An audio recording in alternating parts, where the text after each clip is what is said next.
Shri George Kurian ഇപ്പം 400 seat എന്ന് പറയുന്നു. എവിടെ നിന്നാണ് കിട്ടേണ്ടത്? കഴിഞ്ഞ തവണ കോൺഗ്രസിന് ഒരു ഒറ്റ സീറ്റാണ് നമ്മുടെ തൊട്ടടുത്ത സംസ്ഥാനമായ കർണാടകയിൽ കിട്ടിയിട്ടുള്ളത്. അവിടെ ഇത്തവണ കോൺഗ്രസ് 18 സീറ്റ് വരെ നേടുമെന്നാണ് പ്രൊജക്ട് ചെയ്യപ്പെടുന്നത്. അതിന് തൊട്ടപ്പുറത്തെ സംസ്ഥാനം തെലങ്കാന. കോൺഗ്രസ് സർക്കാരിന്റെ ഹണിമൂൺ പീരീഡാണ്. 10 മുതൽ 12 സീറ്റ് വരെയാണ് ഇപ്പോൾ കോൺഗ്രസിന് തെലങ്കാനയിൽ പ്രൊജക്ട് ചെയ്യപ്പെടുന്നത്. മഹാരാഷ്ട്ര, അവിടെ മഹാഗഡ്ബന്ധൻ വളരെ ശക്തമാണ്. കഴിഞ്ഞ തവണ നേടിയ വലിയൊരു പോർഷൻ സീറ്റുകൾ NDAക്ക് നഷ്ടപ്പെടാൻ പോകുന്നു. 25 സീറ്റെങ്കിലും അവിടെ കോൺഗ്രസ്, NCP, ശിവസേന സഖ്യം കുറഞ്ഞത് നേടും എന്നുള്ളതാണ് കണക്ക്. ഗുജറാത്തിൽ 2-3 സീറ്റുകൾ BJPക്ക് നഷ്ടപ്പെടാമെന്ന സാധ്യത വളരെ കാലത്തിന് ശേഷം സംജാതമാകുന്നു. രാജസ്ഥാനിൽ 10 സീറ്റെങ്കിലും ജയിക്കാമെന്ന നിലയിലേക്ക് കോൺഗ്രസ് വരുന്നു. പശ്ചിമ ബംഗാളിൽ നിങ്ങൾ ഉണ്ടാകുമെന്ന് പ്രതീക്ഷിച്ച വലിയ സർജ് ഉണ്ടാവുന്നില്ല. ബീഹാറിൽ RJDയുടെ നേതൃത്വത്തിൽ വളരെ ശക്തമായ കോൺഗ്രസ് RJD ഇടത് മുന്നണി അവിടെ വളരെ ശക്തമായി വരുന്നു. അപ്പോൾ എവിടെ നിന്നാണ് ഈ അഡീഷണലായി സീറ്റ് കിട്ടാൻ പോകുന്നത്? ശ്രീ ജോർജ് കുര്യൻ, നമ്മൾ റിയലിസ്റ്റിക് ആയി നോക്കിയാൽ സീറ്റ് കുറയേണ്ടതാണ്.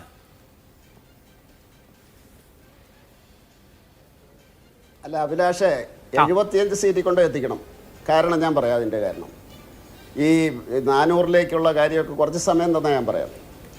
2014 നരേന്ദ്രമോദി ജനങ്ങളോട് അഭ്യർത്ഥിച്ചു, എനിക്ക് 273+ വേണം എന്ന് പറഞ്ഞപ്പോൾ എന്ത് ആക്ഷേപമായിരുന്നു? 130-150 സീറ്റിൽ കൂടുതൽ കിട്ടില്ല, BJPക്ക് കിട്ടില്ല എന്ന് പറഞ്ഞുകൊണ്ട് ആക്ഷേപിച്ചു. ജനങ്ങളെന്താ ചെയ്തത്? 282 സീറ്റ് കൊടുത്തു. ഇനി ഞാൻ ഒരു കാര്യം പറയാം. ഇതിൻ്റെ ഇടയിൽ ഈ 300ൻ്റെയും 400ൻ്റെയും കൂടെ ഞാൻ പറയാം. 2019 മധ്യപ്രദേശും രാജസ്ഥാനും ഛത്തീസ്ഗഡും BJP പരാജയപ്പെട്ടിരുന്നു. കർണാടകയിൽ പരാജയപ്പെട്ടിരുന്നു. അപ്പോൾ അതുകൊണ്ട് BJP വിരുദ്ധരായിട്ടുള്ളവരെല്ലാം ആവേശത്തോടു കൂടി വന്ന് വോട്ട് ചെയ്തു. കാരണം മോഡി ഇപ്പോൾ പോകും, മോഡി ഒരു താൽക്കാലിക പ്രതിഭാസമായിരുന്നു എന്ന് വിശ്വസിപ്പിക്കാൻ ഈ നമ്മുടെ പ്രതിപക്ഷത്തിന് സാധിച്ചു. അന്ന് ഇതിനെ കഴിഞ്ഞ വലിയ കണക്കില്ലായിരുന്നോ? കർണാടകയിൽ 20 സീറ്റ് കോൺഗ്രസ്സിന്, രാജസ്ഥാനും മധ്യപ്രദേശും ഛത്തീസ്ഗഡും തൂത്തുവാരും. ഡൽഹിയിലുള്ളൊരു മഹാനായിട്ടുള്ള ഒരു പത്രപ്രവർത്തകൻ UPയിൽ പോയിട്ട് അദ്ദേഹം ലൈവ് കൊടുത്തു, 10 സീറ്റിൽ കൂടുതൽ BJPക്ക് കിട്ടില്ല എന്ന് പറഞ്ഞു. അതുകൊണ്ടാണ് ഞാൻ പറഞ്ഞത്, നിങ്ങൾ 2019 വന്നപ്പോൾ നിങ്ങൾ പറഞ്ഞു BJPക്ക് 100 സീറ്റേ കിട്ടുള്ളൂ. അപ്പോൾ നരേന്ദ്രമോദി ജനങ്ങളോട് അഭ്യർത്ഥിച്ചു, എനിക്ക് 300 സീറ്റ് തരണം. വോട്ടെണ്ണിയപ്പോൾ 303 സീറ്റ്. അപ്പം 150 നിന്ന് 100 വന്നു.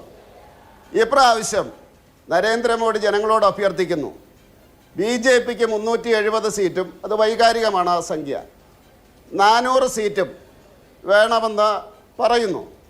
അപ്പം അഭിലാഷിൻ്റെ കണക്കനുസരിച്ച് BJPക്ക് 75 സീറ്റേ തരാവുള്ളൂ. കാരണം 150, 100, 75 ആ രീതിയിൽ പറയണം. പിന്നെ പോളിംഗ് കുറഞ്ഞതിൻ്റെ ഒരു കാരണം ഞാൻ പറഞ്ഞു, കഴിഞ്ഞ പ്രാവശ്യം BJP നരേന്ദ്രമോദിയെ പുറത്താക്കാൻ വേണ്ടിയുള്ള ശ്രമമായിരുന്നു.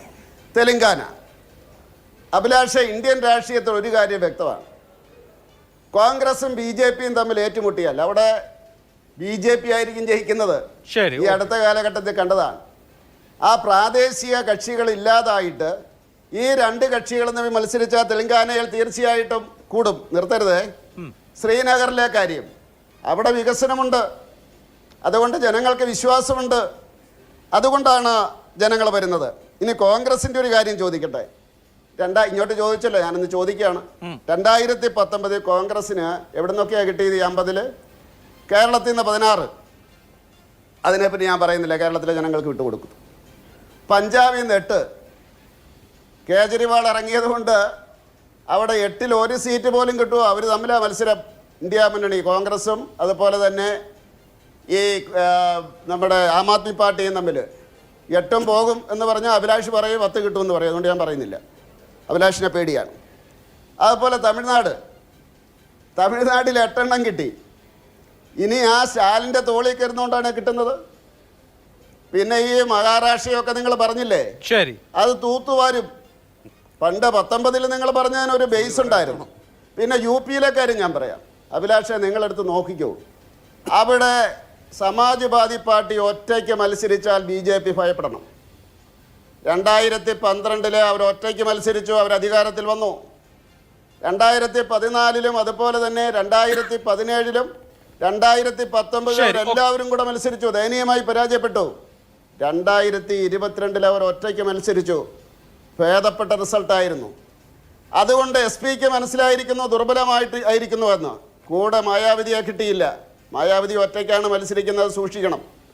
കോൺഗ്രസിനെയാണ് കിട്ടിയത്. കോൺഗ്രസ് ആ റായ്ബറേലി മാത്രം രക്ഷപ്പെടുത്താൻ വേണ്ടി ശ്രമിക്കുകയാണ്. ശരി, ഓക്കെ. അപ്പൊ അങ്ങനെ വരുമ്പോൾ കോൺഗ്രസിന് 35 സീറ്റ് കിട്ടുമോ? എനിക്ക് സംശയം. കോൺഗ്രസിന് 35 പറയാമോ എന്ന് എനിക്കറിയത്തില്ല. ജനാധിപത്യ വിരുദ്ധമായിരിക്കും എന്നാണ് ജോർജ് കുര്യന്റെ ചോദ്യം. അവിടെ അതുപോലെ തന്നെ വടകര ഒന്ന് ചർച്ച ചെയ്യണേ. അല്ല, വടകര ഇന്നലെ ചർച്ചയായിരുന്നു. ഇപ്പൊ എല്ലാ ദിവസവും നമ്മളിപ്പോ വടകര ചർച്ച ഒന്ന് പറയണം. വടകര വർഗീയത ഇല്ലാത്ത അല്ല, വടകര നമ്മൾ ഇന്നലെ ചർച്ച ചെയ്തു. ഇനി അങ്ങോട്ട് പല ദിവസങ്ങളിൽ ചർച്ച ചെയ്യേണ്ടി വരും. ബി ജെ പി കാരൻ പറഞ്ഞതേ ഉള്ളൂ, നിങ്ങൾ സംസാരിക്കണ്ട. ശരി, ഓക്കെ.